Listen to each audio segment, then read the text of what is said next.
Rabbi इश्रह ली सदरी व यस्सिर ली अमरी वहलुल उक़दतम मिन लिसानी यफ़क़हू क़ौली। अस्सलाम वालेकुम, doctor Sania Bashir here, consultant diabetologist and C of Diabetes Telecare. उम्मीद करती हूँ कि आप लोग खैर खैरियत से होंगे और यकीनन शुगर के साथ अपनी ज़िंदगी को बेहतर से बेहतरीन बना रहे होंगे। अक्सर शुगर के मरीज़ हमसे ये वाला सवाल बहुत ज़्यादा पूछते हैं कि हम सप्लीमेंट्स कौन सी लें, कैसे लें। हालाँकि मैंने बहुत सारी वीडियोज़ बनाई हैं विटामिन्स पे, मिनरल्स पे, अलग-अलग बातें भी की हैं हमने। अच्छा, आज हमने टॉपिक को थोड़ा-सा डिफरेंट किया है कि आज हमारी जो गुफ्तगू है वो सीनियर्स के लिए है और 50 साल से जिनकी उम्र ज़्यादा है, हमने उनके लिए पर्टिकुलरली बात करनी है कि उनको आखिर विटामिन्स कौन से चाहिए, कौन सी विटामिन की क्या अहमियत है, कौन से उनको मिनरल्स चाहिए और कौन से ऐसे विटामिन्स हैं जो उनकी डाइट में ज़रूर शामिल होने चाहिए। कुछ हम इसके सिम्प्टोमेटिक यानी कि अलामतें भी बात करेंगे कि जिसकी कमी जो है वो इनके अंदर नज़र आ रही है। तो इस वीडियो को एंड तक ज़रूर देखिएगा क्योंकि हम पर्टिकुलरली उसको समराइज़ कर रहे हैं टॉप 6 विटामिन्स एंड मिनरल्स कि वो हर सीनियर को लेना चाहिए। क्या आपकी एज भी 50 से ज़्यादा है? जल्दी से कमेंट करें ताकि मुझे पता चले कि मैं किन लोगों से मुखातिब हूँ।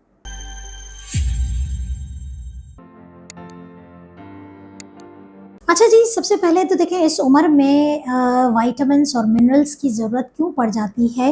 वो इसलिए पड़ जाती है कि इस उम्र में खुराक इतनी नहीं होती है जितनी कि एक नॉर्मल इंसान की खुराक होती है या एक यंग डायबिटिक पेशेंट की होती है।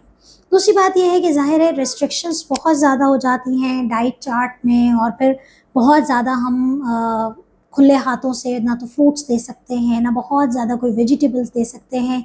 अच्छा, फिर इस डायबिटिक है तो जूसेस वगैरह भी नहीं दे सकते।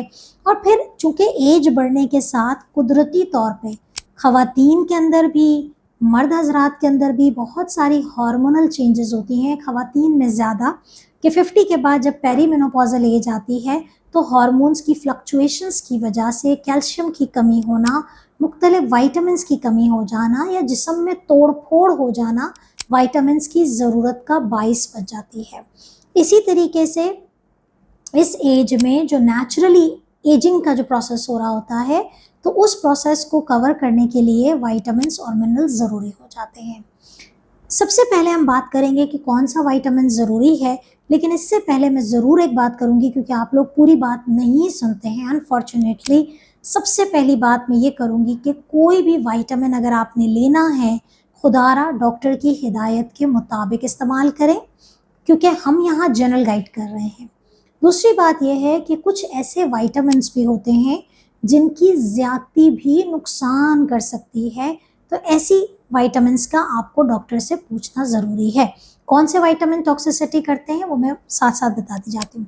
सबसे पहला जो विटामिन हम बात करेंगे अहमियत की कि विटामिन B12 का इस्तेमाल डायबिटिक पेशेंट्स को B12 चेक करवा के ज़रूर इस्तेमाल करना चाहिए क्योंकि शुगर की जो अद्वियात हैं ख़ास तौर पे उसमें जो मेटफॉर्मिन होता है हर दवा के अंदर तकरीबन मौजूद होता है, जिसे आप नॉर्मली ग्लूकोफेज से और मुख्तलिफ अद्वियात में मेट का वो जहाँ वर्ड यूज़ हो रहा है वो मीन्स मेटफॉर्मिन है। उसके लॉन्ग टर्म इस्तेमाल से अगर आपने 1 साल से भी ज़्यादा इस्तेमाल किया है तो विटामिन B12 की कमी हो जाती है, जिसकी वजह से हाथों में, पैरों में जो है वो सुनपना, सुइयाँ चुभना या एक सनसनाहट जैसा जो है वो महसूस होना, आसाबी कमज़ोरी हो जाना, ये विटामिन B12 की निशानी होती है। तो विटामिन B12 डॉक्टर की हिदायत के मुताबिक आपको इस्तेमाल करना चाहिए। चेक करवा लें ज़्यादा बेहतर है। विटामिन B12 के इंजेक्शंस भी लगते हैं। विटामिन B12 टैबलेट भी खाने को आती है। दूसरा विटामिन है विटामिन D। विटामिन D की कमी की वजह से हड्डियों में, जोड़ों में तकलीफ़ शुरू हो जाती है, ख़ास तौर पे पैर की एड़ी जो होती है उसमें बहुत दर्द होता है और अगर आपकी एड़ियों में दर्द है, आपकी हड्डियों में दर्द है, जोड़ों में दर्द है तो विटामिन D का टेस्ट ज़रूर करवाएं और विटामिन D का टेस्ट करवाने के बाद कोर्स कंप्लीट करें। अपनी मर्ज़ी से जब दिल चाहा विटामिन D का इस्तेमाल ना करें क्योंकि ये एक वो विटामिन है जिसकी टॉक्सिसिटी नुकसान देती है, ज़्यादती नुकसान देती है। लेकिन यहाँ मैंने देखा है अनफॉर्चुनेटली लोग दुकान से ख़रीदा और पी लिया या कभी किसी डॉक्टर ने लिख के दिया था, 2 साल पहले, 4 साल पहले टेस्ट कराया था, मेरा विटामिन D कम था, अभी भी मुझे वही अलामतें शुरू हुई तो मैंने विटामिन D शुरू कर दिया। ये बात बड़ी कॉमन है, खुदा ऐसा ना करें। विटामिन D पीने के लिए एम्प्यूल लिक्विड फॉर्म में भी आता है, कैप्सूल फॉर्म में भी आता है।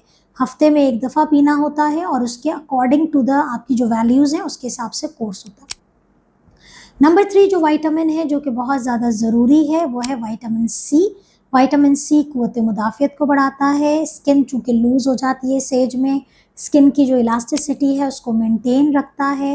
विटामिन सी नेचुरली आपको सिट्रस फ्रूट में मिलता है, विटामिन सी मुख्तलिफ़ फ्रूट्स में, वेजिटेबल्स में मौजूद होता है। लेकिन अगर आप नेचुरली नहीं खा पा रहे, तो विटामिन सी यूजुअली हम टेस्ट नहीं करवाते। इम्यून सिस्टम को बूस्ट करने के लिए जब हम मल्टीविटामिन्स देते हैं आपको, हमें लगता है कि आपको ज़रूरत है, तो विटामिन सी उसके अंदर मौजूद होता है। इसके बाद नंबर 4 पे हमारे पास आ जाता है विटामिन ए। विटामिन ए आप ज़रूर खाना चाहिए और विटामिन ए रोज़मर्रा की बुनियाद पे 400 इंटरनेशनल यूनिट रोज़ की रिक्वायरमेंट है। अमूमी तौर पे आपके मुख्तलिफ़ वेजिटेबल्स, पत्तों वाली सब्जियाँ या गाजर, इसमें विटामिन ए की मिकदार अच्छी मौजूद होती है। लेकिन अगर विटामिन हम जो मल्टीविटामिन्स देते हैं उस पे फिर हम विटामिन ए और सी की भी क्वांटिटी को चेक कर रहे होते हैं।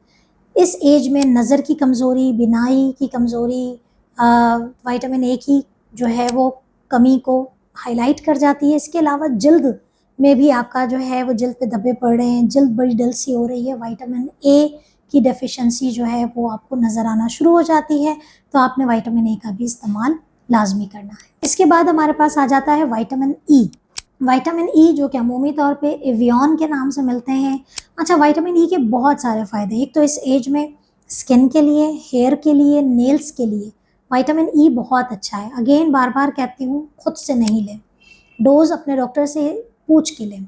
अहमियत है उसकी वो ये है कि अगर फैटी लिवर हुआ है, अगर आपका जिगर पे चिकनाई है, विटामिन ई वहाँ पर भी अच्छा रोल प्ले करता है। विटामिन ई जो है वो एंटीऑक्सीडेंट के तौर पे काम करता है।